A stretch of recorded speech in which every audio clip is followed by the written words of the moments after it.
In today's video, we're going to show you the strange reason why you should take a toilet plunger into the swimming pool with you.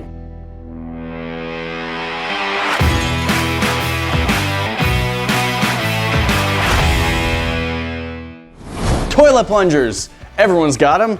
Very few people have successfully turned them into toys, and there's a good reason for that. Has this one been used? It's been in a swimming pool, but it has not been in a toilet. None of these have ever been in toilets. These ones are brand new, as you can see. So yeah, today we're going to show you how to make a couple of pretty fun, nifty little things just out of toilet plungers. And there's multiple brands and varieties of these that you could use. You can see I've got a couple right here. But what we are looking for is this accordion style toilet plunger, not the kind that's just a giant suction cup shape.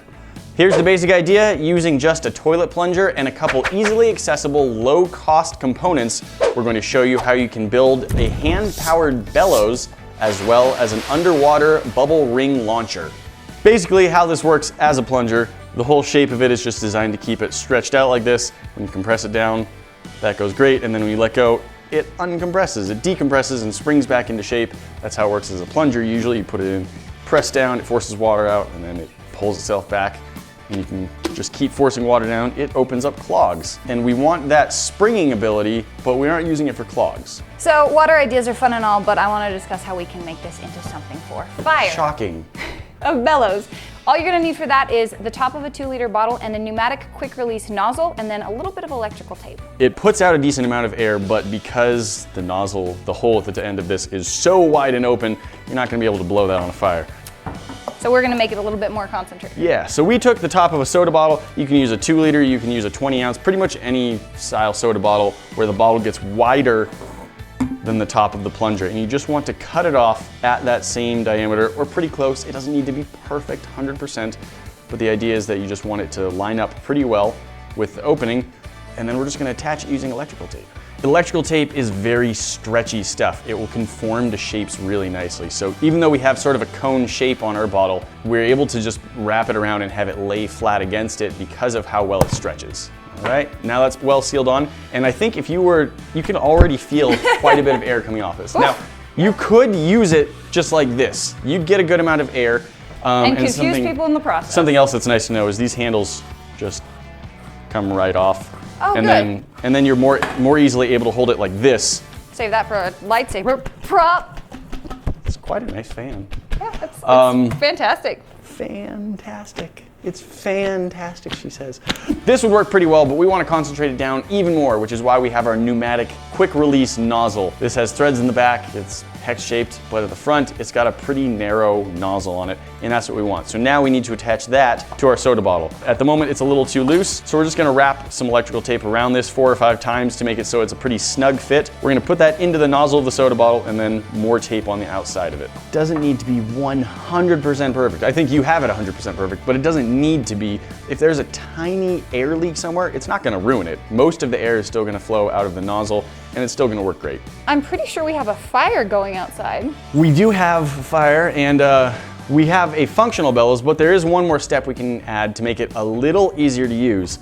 So we've got a drill with a stepped bit on it. Wow. And what we're actually going to do is drill a hole into the back. So we're just gonna grab it, what feels like approximately a good way to hold it, and I'm just gonna pick a spot where my thumb is resting, and we're gonna drill a hole right there. We're gonna do that because that way we can let go, opening the hole when it's filling with air, so and then close it.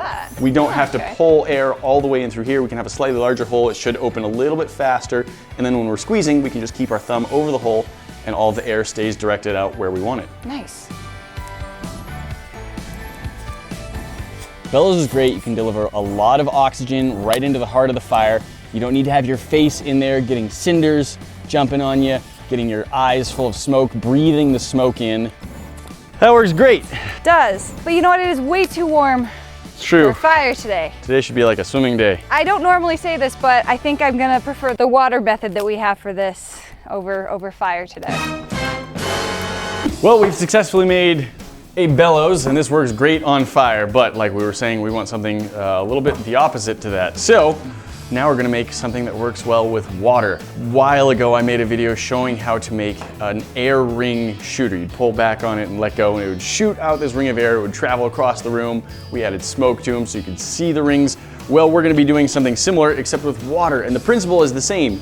quickly expelling the fluid from a larger chamber through a smaller nozzle causes it to change shape, and it gathers together in a circle from all directions and forms a toroidal ring. It's sort of donut shape. So we've got this, and we can just put this underwater and squeeze it, and we might get a good result, but it works better if we reduce it down even more. So I've got 3 different versions of basically the same thing.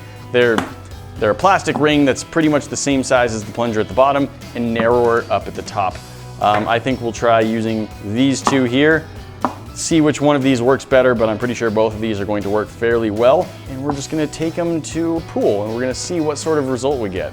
That looks pretty well attached. And we've reduced the size down a little bit. And hopefully that gives us a better, faster moving ring. This is actually probably working with air right now. You just can't see it very well. Yep, it's working. Let's see if this will work. I haven't tried this before. Ooh. Oh, there you go. That's It's not cool. super visible, but We just avoided all of that fire a minute ago. Cool. They're actually hitting me. That's cool.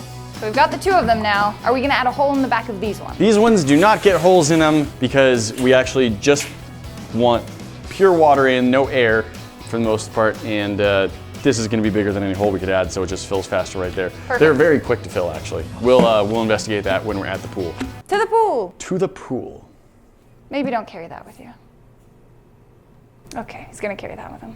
I'm mic'd and Nate isn't, so I'm gonna make sure I'm a little bit closer to him right now so that you can still hear him talk. At least in the beginning, I'm gonna be getting all the way in the water a lot more, and I don't think the mic would survive. So yeah, we're gonna try these out. We've got the 2 different nozzle sizes. We're just gonna get in the water and see what we can see. Now, initially, it may not be very visible what's going on because it's shooting a ring of water in the water. It's kind of like right now, I'm shooting a ring of air, but it's in the air. You can't really see it. We did add the smoke earlier and you were able to see the smoke rings. Same thing, we're gonna have to add a couple things to make it so we can actually observe the ring as it travels through the water. But this should be fun. Easiest way to fill it up, squeeze it, put it in water, open it up, and then you can just squeeze repeatedly and the bubbles come out. You can see, look how much water is being displaced by this. It's several inches under the water, but it still comes up with a lot of force and energy, just squirting right out the top. And then of course, if I take it all the way out of the water, you get quite a big fountain effect. Okay, let's see about making a bubble ring. Now, as I said, it's gonna be kind of hard to see the effect because it's just water and water, but what I can do is if I aim it up a little bit, you can see when it hits the surface. Cool. We're gonna try a few different things here. First, I'm actually just gonna add a little bit of air into this, so when I squeeze it out, some bubbles should come out with it. It will probably make a ring that raises up to the surface pretty quickly because there's enough air that's adding a lot of buoyancy. But let's see if it works. That was awesome. Boom. That was awesome. And it did what I said. It did raise up to the surface pretty quick. And I am very low on air at this point. Ooh, that was a good one. It's still going. It is. I can see it. You're chasing an air bubble. There's still a ring of bubble traveling. I'm gonna see if I can feel it. You're gonna break it? Oh, yep, I broke it up. And there went the tiny little bubble from it. Now, it's fun that we're doing this in the water. Like, obviously, that's how we have to make bubble rings. But there are actually a lot of animals in the animal kingdom that use this for hunting and sometimes just for play. Dolphins, humpback whales, several other creatures will make bubble rings. And sometimes they do them just for fun, like this, as demonstrated by another mammal.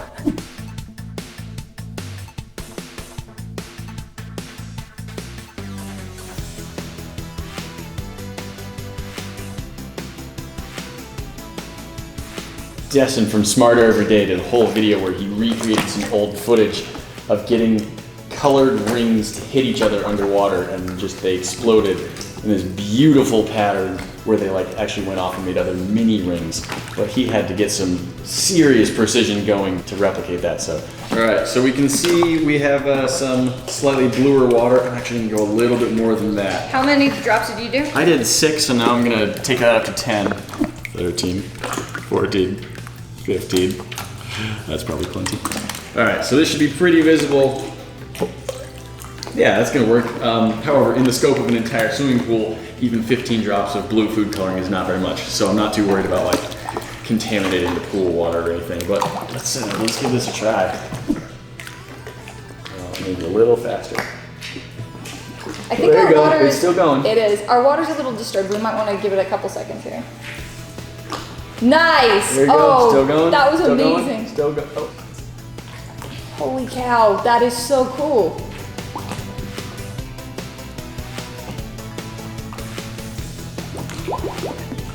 Slow but incredible shape and color. All right, so for you, squeezing a lot less is working a lot better. I am squeezing very, very gently, and my rings, they're getting to Marc. Do you see that? I think the shape of the nozzle on yours is making way better rings. Do you see this? Look at what I've done here. I have a traveling pack.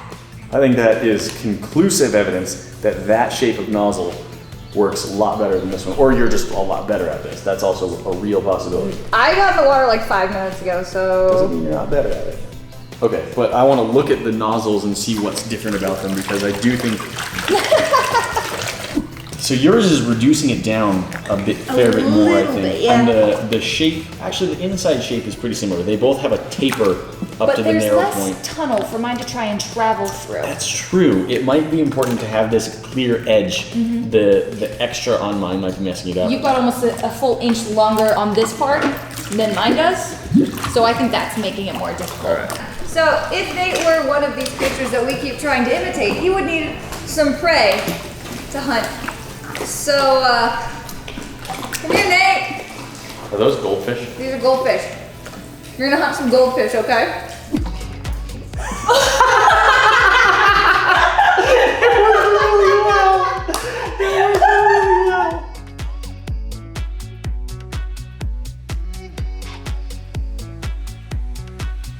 So what I read was just a description that the bubbles that the whales would release would like Block it like a scare the fish, and the fish would just like all gather together, and then the whale would just like, haha, I ate all of you.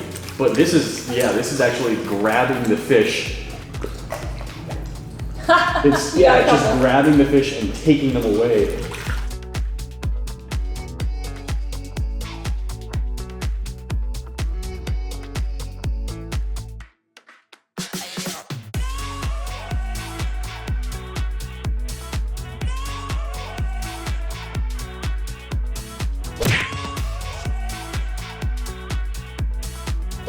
I saw one. Yes! Nate is a dolphin. Confirmed. You're a dolphin. Guys, that was awesome, but you know we've always got more for you to see. Hit that box up at the top to see our latest video, and we'll see you in the next one. Talk to you then.